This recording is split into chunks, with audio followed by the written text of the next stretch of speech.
He was the face of American integrity, the moral compass for millions who tuned in every week to see him dispense wisdom and warmth.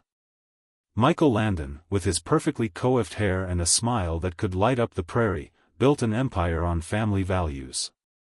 From the Ponderosa on Bonanza, to the dusty roads of Walnut Grove in Little House on the Prairie, and finally as an angel on Highway to Heaven, his characters represented the very best of U.S. strength, kindness, and an unwavering sense of what's right. To the world, he was Pa Ingalls, the man who could solve any problem. He was Little Joe, the fiery but good-hearted son. He was Jonathan Smith, an angel sent to guide lost souls. Michael Landon wasn't just an actor, he was a symbol of wholesome, dependable fatherhood. For all intents and purposes, he was America's dad, but for decades, whispers of a much darker, more complicated reality have followed the beloved star. Rumors of turmoil, affairs, and deep-seated pain were carefully hidden from the public eye. Now, years after his tragic death, the one person who saw it all is finally breaking her silence. His daughter has stepped forward in a stunningly candid memoir to confirm the tragic family secrets he took to his grave, revealing a man haunted by demons that his wholesome television image could never fully contain. The truth of his life, it turns out, was far more complex and heartbreaking than any script he ever starred in. To understand the man Michael Landon became, you have to understand the boy he was, Eugene Maurice Orowitz. He was born in Forest Hills, New York, on Halloween in 1936, but his childhood home in Collingswood, New Jersey, was anything but a safe haven.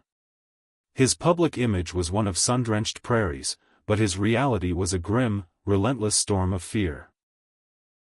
This was the first secret of his life, a secret confirmed in heartbreaking detail by his children, especially his adopted daughter, Cheryl Landon Wilson. In her memoir, I Promised My Dad, Cheryl pulled back the curtain on a past her father rarely spoke of, describing a childhood she called one of the most abusive she had ever heard of. The architect of this torment was his own mother, Peggy O'Neill. While the world saw Landon as the son of the loving Caroline Ingalls, his real mother was a deeply troubled and mentally unstable woman. Landon himself would later describe her as a wacko, a stabber, and a kicker. In a chilling confession, he revealed, "My mother would sit on the sofa in her nightgown, holding a Bible, asking God to kill me." This wasn't just emotional abuse, it was terrifying. The most traumatic episodes involved his mother's repeated suicide attempts, which young Eugene was often forced to witness and prevent.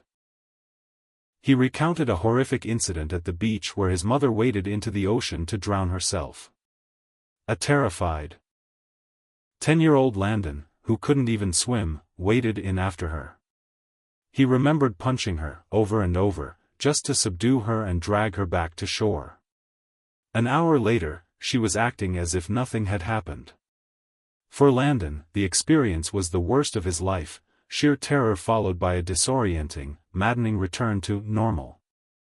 The stress of this psychological warfare led to a humiliating problem, chronic bedwetting that persisted into his teens. His mother made sure it wasn't a secret. In an act of unbelievable cruelty, she would hang his soiled sheets from his bedroom window for the entire neighborhood to see. The school bus stop was directly in front of their house. Every morning became a frantic race against time for Landon to sneak the sheets to a laundromat before his mother could put them on display. He eventually channeled this painful memory into a semi-autobiographical TV movie he wrote, directed, and starred in called The Loneliest Runner. A rare public glimpse into the private hell of his youth, his home life was further complicated by religious conflict. His father was Jewish, and his mother was Catholic.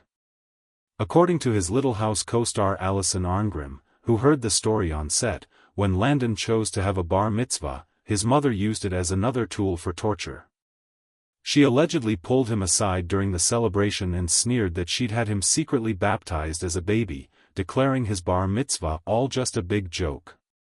This relentless cruelty, combined with a father who was often unable to protect him, forged a deep-seated anger and powerful ambition within the young boy.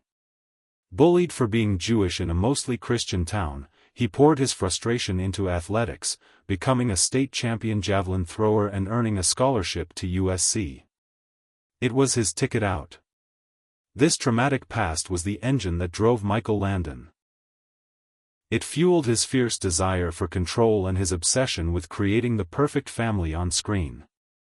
The world of Little House on the Prairie wasn't just a TV show, it was a defiant rebuttal to the loveless, chaotic world he had survived. On television, Charles Ingalls' love for his children was as reliable as the setting sun. In his real life, however, fatherhood was a far more complex and often painful journey. He was a father to 9 children across 3 marriages, but it was through his daughter Cheryl, his wife Lynn-No's daughter whom he adopted, that the public would come to understand the turbulent reality of his private family life. From the very beginning, he embraced Cheryl as his own.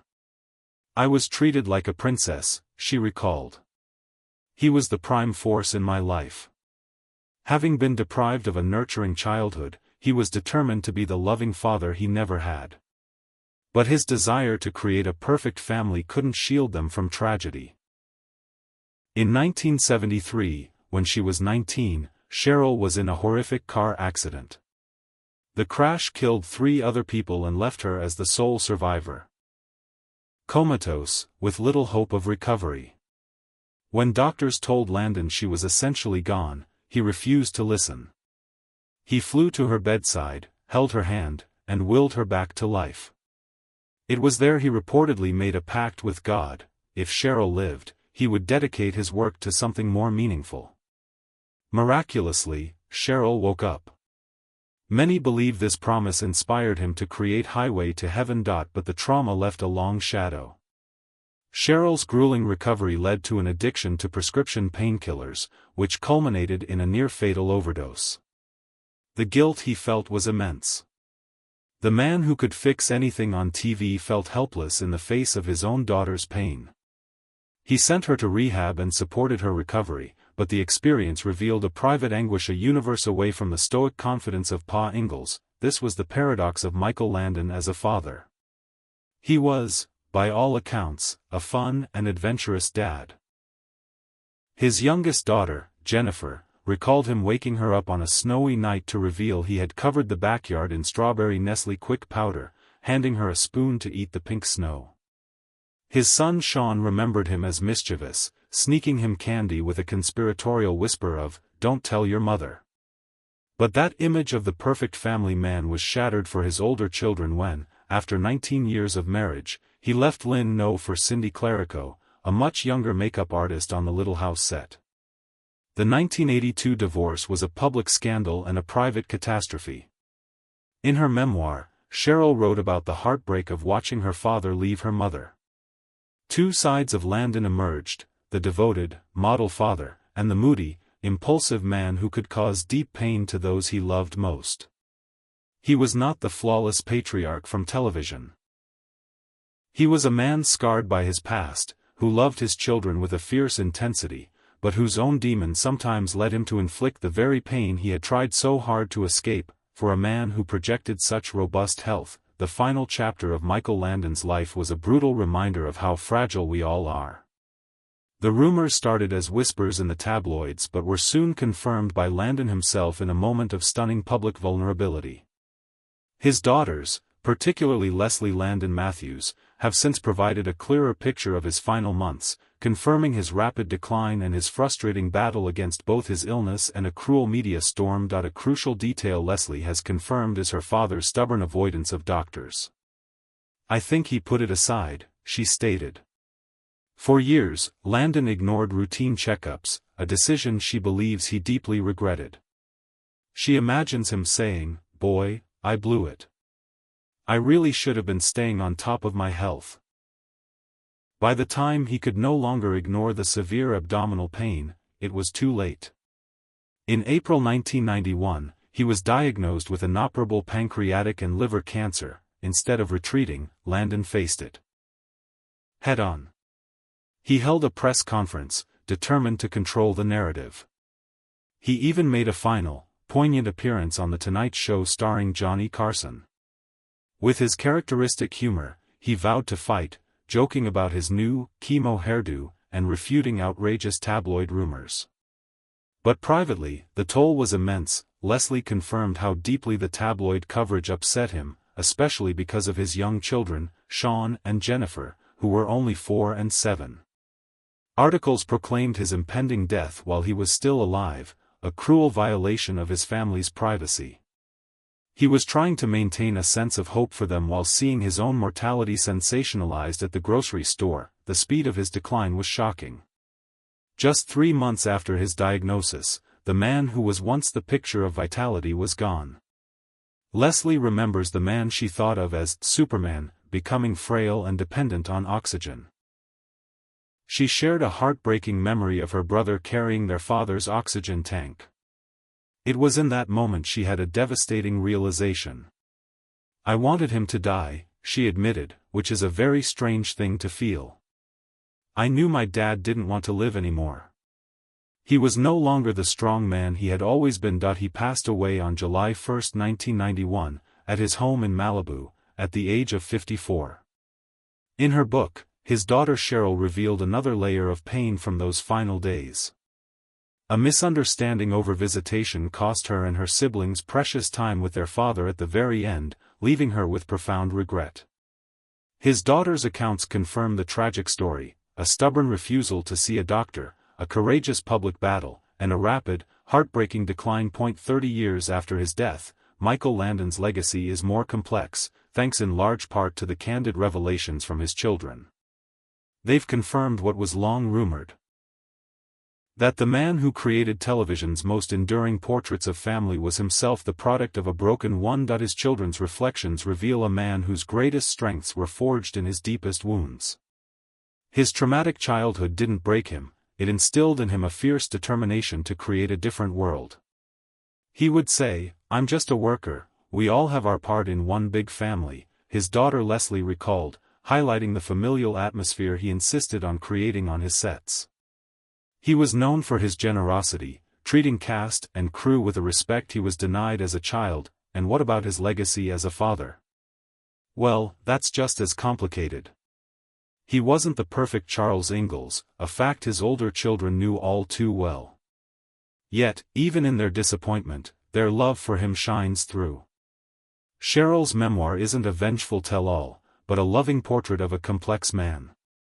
It acknowledges his flaws, his moodiness, his affairs, but ultimately celebrates him as the prime force in her life, the man who saved her. Several of his children have followed him into the entertainment industry, carrying on his creative spark. But perhaps the most powerful part of his legacy is the set of values he instilled in them, the very bedrock of his shows. "I think the takeaway was loving one another and accepting people for who they are," Leslie said. His son Sean tries to honor him by being compassionate and loving, working hard, sticking up for the underdog. He didn't just preach these values on screen, he passed them on to his children. Even if his own life didn't always perfectly align, the tragedy of his death has also become part of his legacy. His daughters Leslie and Jennifer are now advocates for pancreatic cancer awareness, using their family story to urge others to prioritize their health. In this, they are fulfilling the promise he made in his final press conference, to use his platform for good. The rumors confirmed by his daughters don't tarnish his image. They replace the saintly TV icon with a deeply human figure.